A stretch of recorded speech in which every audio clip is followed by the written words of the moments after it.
Hi there, and welcome to this episode of the Guns Magazine podcast. I'm your host and the editor of Guns Magazine, Brent Wheat. Thanks for joining us here on one of the world's biggest gun talk programs as we chat with the interesting folks who make up the world of shooting. Well, our guest today is a very interesting person. It's Suzi Huntington, the better half of the duo of Suzi and Roy Huntington. And we were recently at their house, and Suzi was somewhat on a rant about some advertising that it was aimed at women, but it was really, truly, honestly aimed at 14-year-old boys. So we're going to talk about this whole thing of sex in advertising, sex in the gun community, and those purveyors of all that, the gun bunny. Before we do that, I would like to remind you, please like and subscribe to the podcast. That makes you part of the family and helps us justify what we're doing. And also, don't forget Roy Huntington's new book, The Insider. You can pick up a copy at fmgpubs.com. So I'm going to talk to Suzi Huntington about her thoughts on gun bunnies right after this quick word from our great sponsor, Right On Optics. This is where we go to feel alive. This is primal. This is where we go to train. This is tactics. This is where we take it all the way. This is conquer. This is who we are. This is what we do. This is Right On.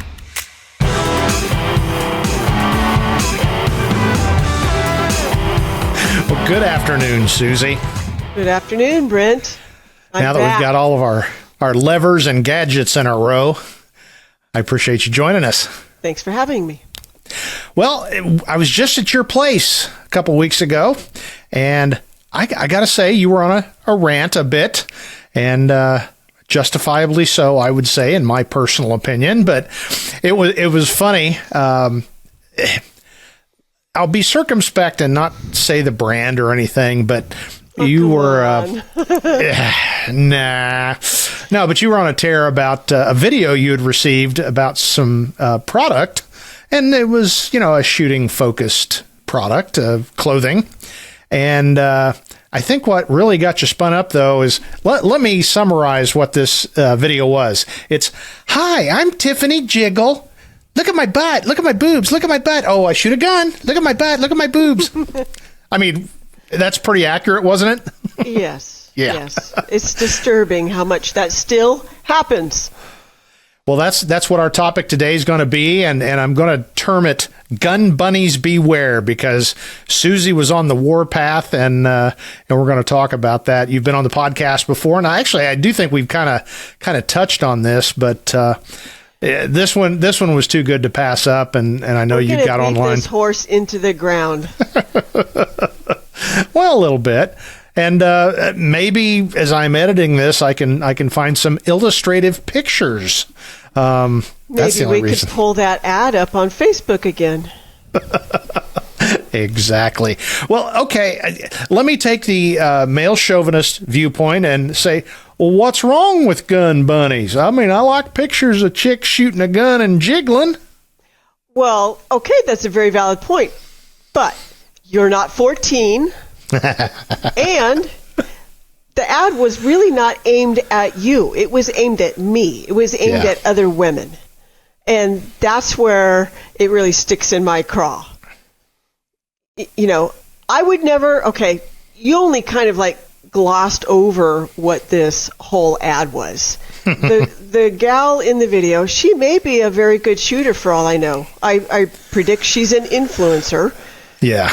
But the biggest problem is that the ad in this particular case was all about her wearing an exercise top, which is basically nothing more than a supportive bikini top.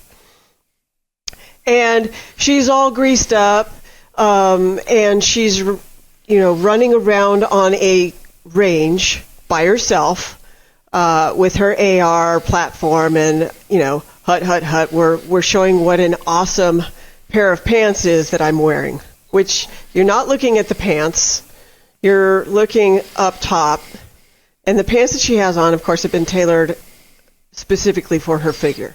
They're tight. They're very, very tight. Which, again, for me, brings up the whole other issue of, well, where are you going to put your spare mags or your extra ammo? You know, that's kind of what are the other pants we wear? Yoga pants? No, cargo pants. Cargo pants. Perfect place to stow all your extra ammo. Pocket full of ammo so you can be topping off your magazines. Right. Practical pants. Correct. Yoga pants are not, but I realize they are a thing now, and whatever. It's not my thing. I'm supposed to be impressed by this. I'm not, because she's obviously not going to be shooting with other people. I have been on a firing line where the guy next to me is shooting any kind of a gun, particularly an AR, where everything's ejecting, and they pelt you. And even in a collared shirt, I have had rounds go down my shirt, and it hurts like you wouldn't believe, the sting. Yeah, the hot brass boogie. I too, and with 223, that tends to hit and stick instead of fly off. It can be some pretty ugly hickeys. I learned very quickly from an old guy that was shooting next to me. He was in the number 1 spot. I was in the number 2 spot. That I better run faster than he does to get that number 1 spot, because then you don't have anybody ejecting their casing into your face, your shirt. Now, The shirt I'm wearing right now, I wouldn't even wear this out on a firing line. The collar's nice and high and tight, so it won't go down here, but it will definitely hit any of my exposed skin. Yeah.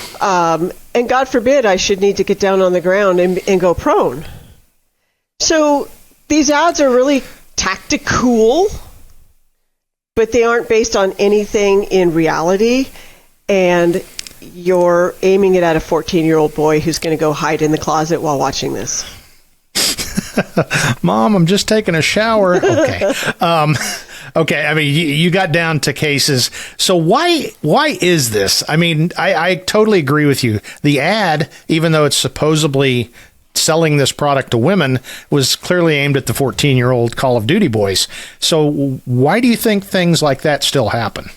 I have no idea. I don't. It would be no different than a male writer writing about something aimed at a woman. And there's a very specific undergarment for women that is also a holster that I take offense to. But I also take even more offense to it when it's a male writer producing editorial on it. Yeah. Because you have boobs. I mean, I don't get that. Yeah.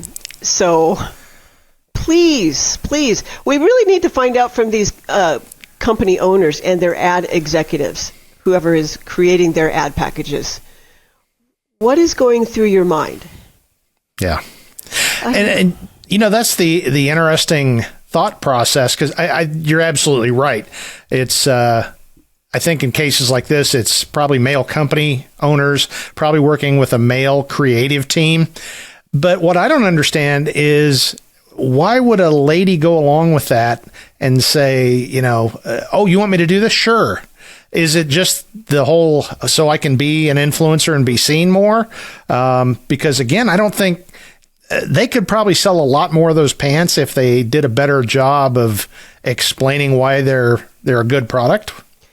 We don't see a shirtless or scantily clad male version of this, right? If they're going to aim a product at men, they are always in full-on tactical, hard armor, helmets, everything. But with the women, for some reason, we need to get half undressed in order to show these products. I don't get it. It gives the woman shooter zero credibility in my book. I don't give a rat's ass if she's an influencer or not. She has no credibility because she's being used, and maybe she's okay. Maybe she thinks I'm using this to use men. I don't know. I don't know where the disconnect is. Yeah. But the credibility goes right out the window.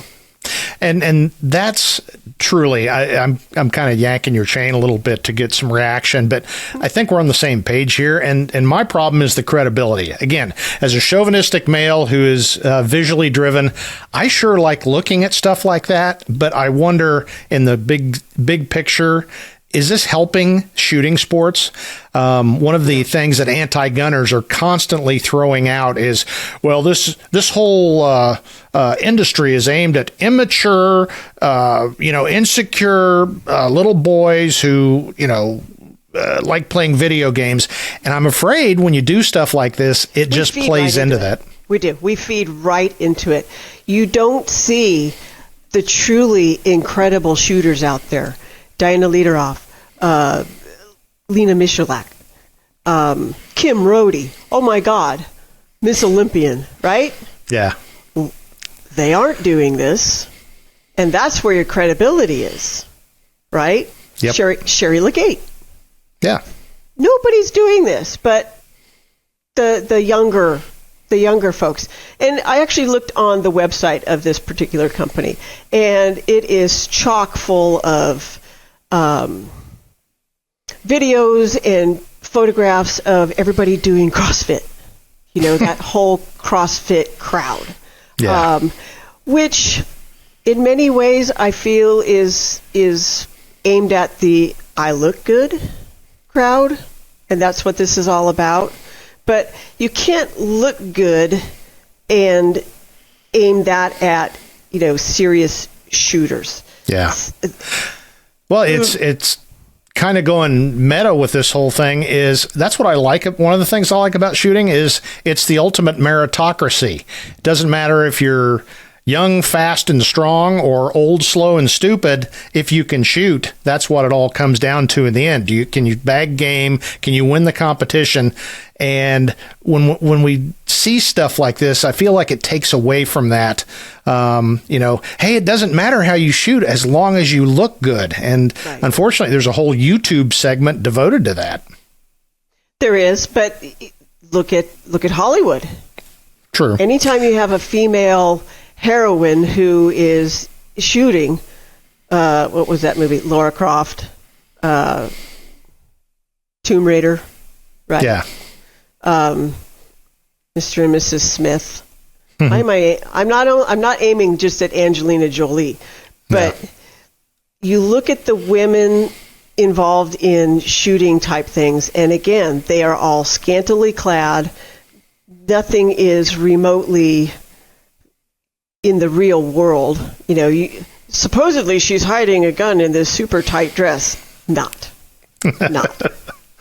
So we keep feeding into it, and then we wonder why we still don't get taken seriously. Yeah. I mean, do you feel like when younger women, girls look at these and think, is that what I got to do? I mean, I don't see that as being uplifting and encouraging more participation from the younger generation.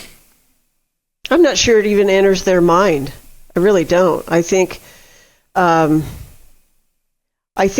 younger girls who are interested in shooting sports will have a tendency to be introduced through their father or mother. But I don't think they even look at these videos and say, hey, that's pretty cool.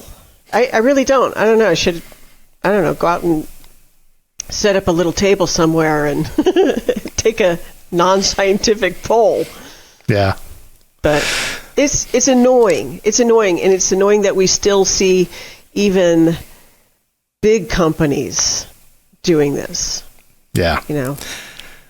Well, I think it does go back to, and we've talked about this many times, the gender disconnect of, I'd say men are probably far more disproportionately represented in the advertising field and in product ownership. So it's that whole, where the old joke, the shrink it and pink it thing came from, and women, roundly rejected that. But I think there's still some of this as exhibition or exhibit number one would be this video you had that was clearly aimed at women, but like you said, maybe the CrossFit crowd would go, yeah, if I buy that, I'll look really good when I'm running around the range.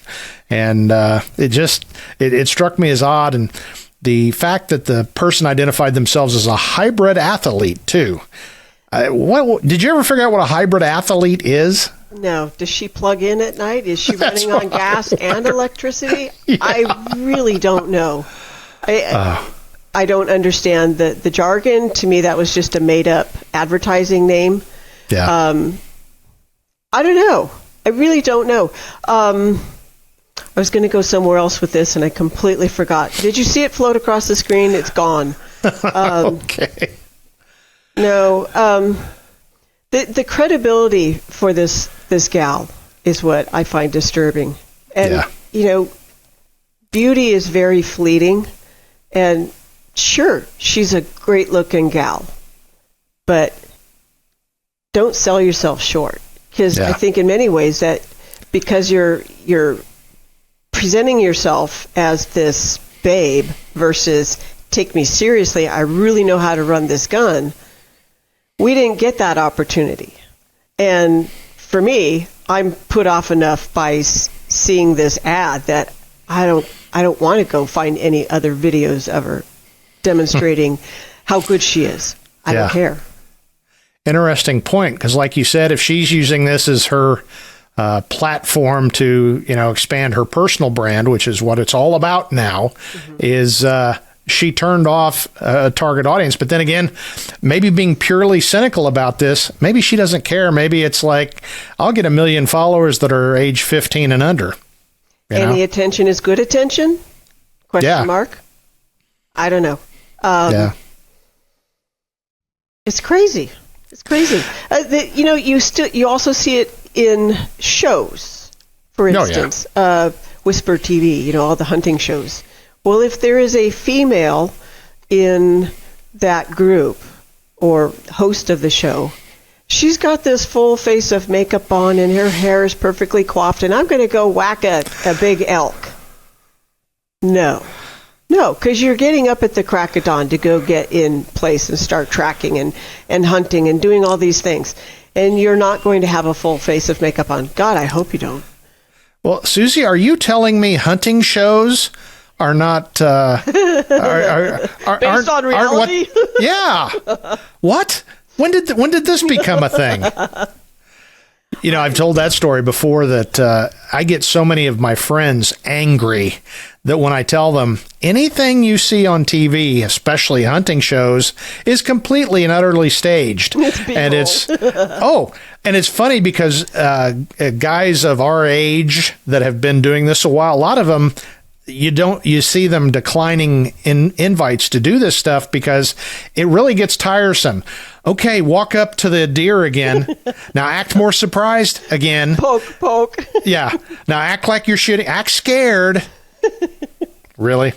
And I will tell a story. There was an event, and I'll probably get in trouble for this because the people that got me there I really like, and they're good people. And but they had to promote what they were asked to promote, so they did. I went to a big championship hunt in the southern U.S., and it involved what are normally known as rodents.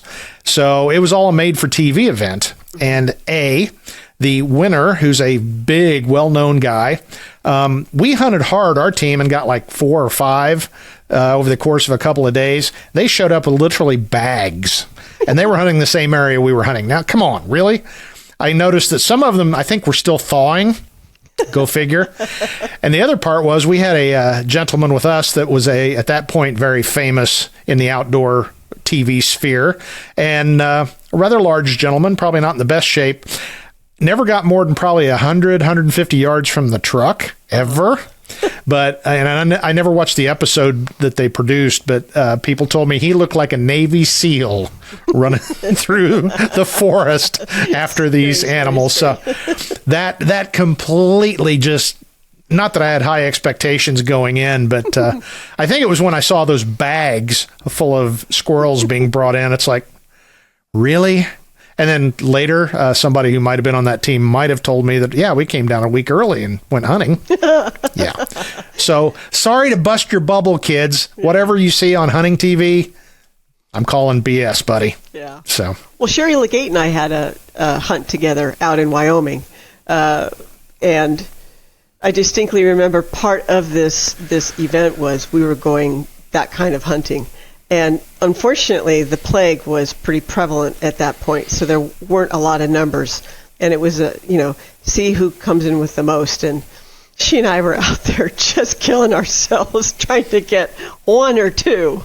Yeah. And we were having issues with the gun we were using, and I think we were turning the air blue with all of our curse words. But I can't imagine that. Neither one of us had on any makeup, by the way. You didn't get up 4 hours early from the 5 a.m., be in the truck at 5 a.m. You weren't up at like 2? No. Nope. Yeah. I've not shared a hunting camp with a lot of females, but they look as bedraggled as we do when you get up and rub the sleep out of your eyes, throw down some awful coffee, eat a cold donut, and away we go, kids. And that is not the place for the princess card to be played either. Yeah, exactly. Well, I think I've told this story before, or maybe I haven't, but it kind of speaks to this whole idea of, I'll be blunt, sex sells, and it's been going on since advertising has been going on, and in certain areas it works, obviously, but it goes back to, I think we've both pretty much put it out there, that it just makes shooting look cheap and shallow like Hollywood and, popular media and all that. But I really got my eyes opened a couple of years ago. I was at a media event for a well-known gun, and I was on the shuttle from the airport to the hotel, and there was only 3 of us. It was me and another young guy and a very attractive young lady. And we got to talking. Turns out we were both going to the same thing. And he goes, "Oh, well, you're an editor. You need to get my girlfriend here involved in your magazine." And I'm like, "Oh, is she a shooter?" "Well, yeah." And he handed me their portfolio, which he carried with him on the bus. Clue number 1. Wow. It was softcore going on hardcore. Literally. I mean, the pose, she's in a tee back with, the gun and all that. And frankly, she was very attractive, but I talked to her briefly. This girl was dumber than a sack of mud, but she looked real good, and she at least knew which end of the gun to hold. I'm sure he had to instruct it, but when I got done there, I thought, she's completely selling her booty to be an influencer, and he's her pimp. And how is that making the gun world better? Because both of these people got invited as influencers to this major manufacturer's gun unveiling. And I just thought, this is not healthy for the future of what we do. This is not something that I can really defend. If, Hillary Clinton said, "See, this is what it's all about," I'd have to go, yeah, this doesn't look good. This doesn't look good at all. No. And it makes you wonder if the person at the gun manufacturer is actually doing their due diligence to make sure that they have the right people there. Right. And so there's a big part of it playing into it also. Well, I will say that I think it's been going on all year. I think 2024 was the year, and this is going off a whole different topic, but it's kind of related to this, is the influencer train may be coming to a halt. Just like those 2 people, and I don't know, I don't even know their names.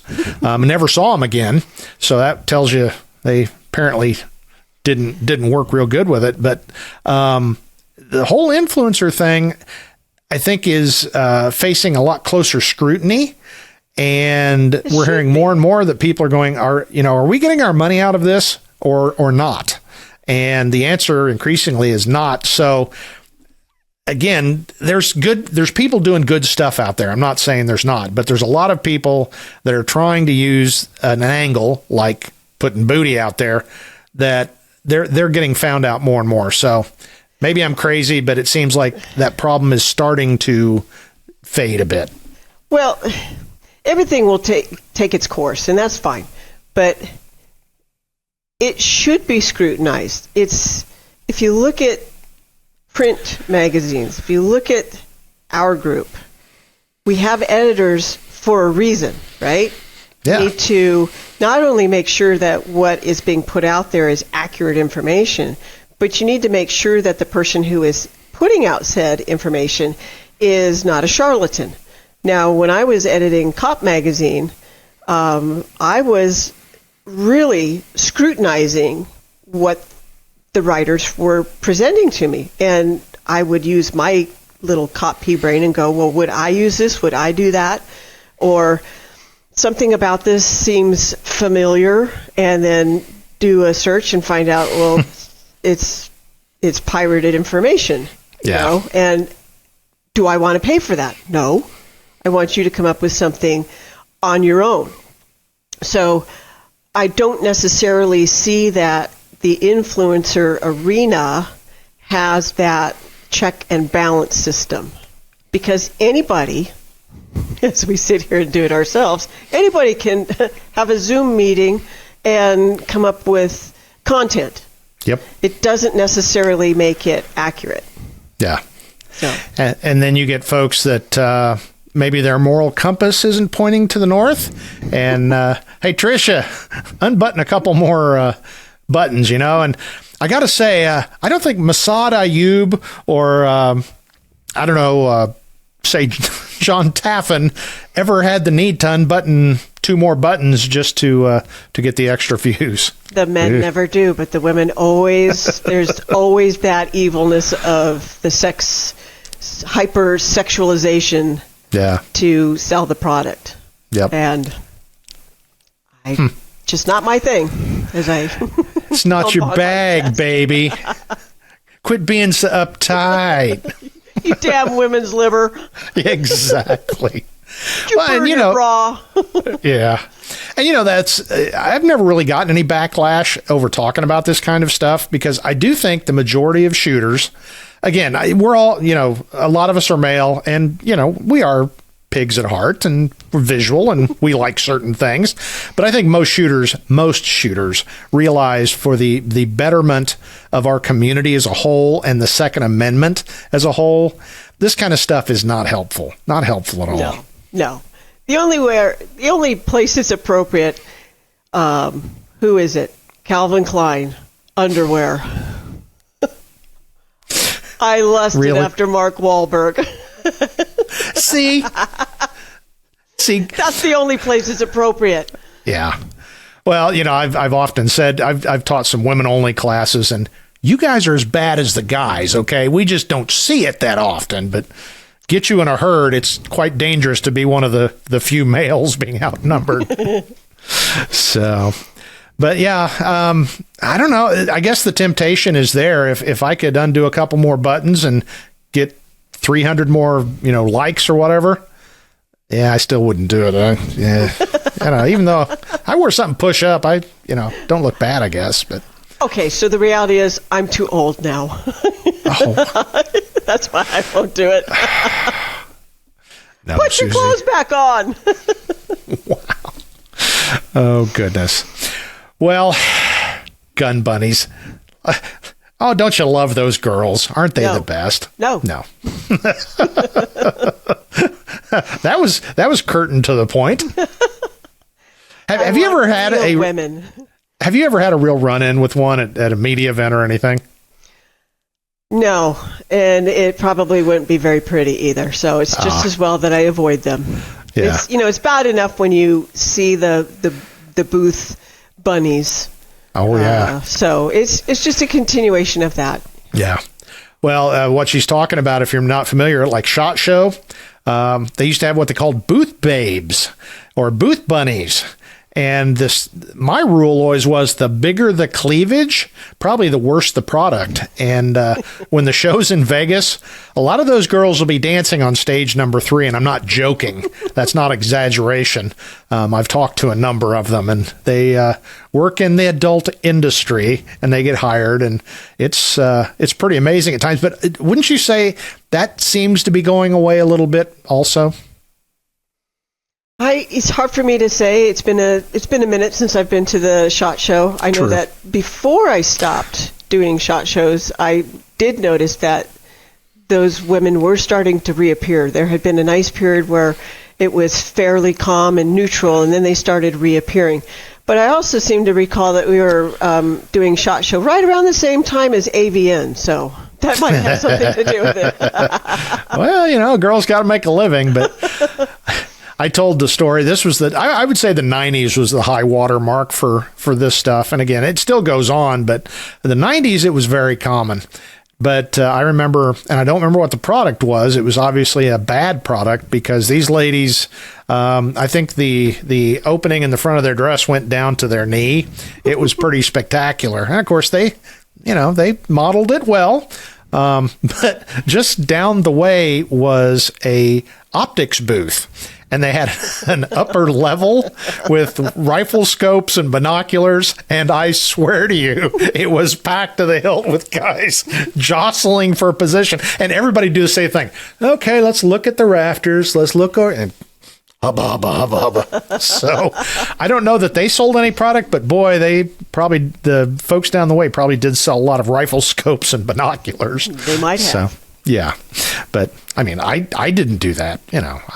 I'm a paragon of moral and ethical considerations, but no. That's my story, and I'm sticking to it. Exactly. Well, so, okay, your gun advertising Bill of Rights, your YouTuber Bill of Rights, what would it be if Suzi Huntington wrote it? Or guidelines, I guess, not Bill of Rights. That was a terrible way to put it. Advertising guidelines. Just bring on a normal female. Yeah. Reach out to your truly excellent shooters and who are people you'd want to mentor you, showing you these products. I wasn't but sure. Not an influencer. When you said showing you, and I'm like, what is she going to say? No. Okay. That would have been a left turn right there. Showing their skills, but showing a gal on a closed range by herself in setup shots of her stalking nothing in her all-togethers. That's not appropriate. And you certainly aren't scoring points with the people who would otherwise maybe be interested in purchasing your product. Yep. I will send my money elsewhere. Thank you very much. Well, that's... Suzi is such the voice of reason. That's why sometimes we don't want her around. She cuts to the chase and she's the voice. Gets to the, yeah, she is. These 3 chairs turn around and go, nope. Yeah. And she'll stomp you in a mud hole if you disagree with her. So, well, Suzi, it was a good talk, and I hope in some kind of way we can maybe let folks realize that encouraging this kind of view of the shooting community, and especially producing content that panders to this kind of the shooting community, is just not good for what we're trying to do. Because I don't want to be embarrassed, when people hold up advertising in Senate committees and say, see, they're all a bunch of perverted little boys, and this is the only reason they want guns, because they're insecure. It's not a good look. It doesn't help what we're trying to do. And as a dad of a daughter, I don't want them to be viewed that way by the shooting community as a whole. So I appreciate Suzi being this steadfast voice that we don't hear that often in the shooting world. Thanks for having me. Well, it's always great fun talking to Suzi Huntington, and I'm never sure what she's going to say. At least she didn't embarrass me to the point of redness this time, which I can't say for the last couple of times she's been on. So it was a great chat with Suzi. Well, before we go, a couple of quick housekeeping notes. As I keep harping on it, but basically, make sure you like and subscribe. That's exactly how we justify what we're doing and how we get advertisers here on the program.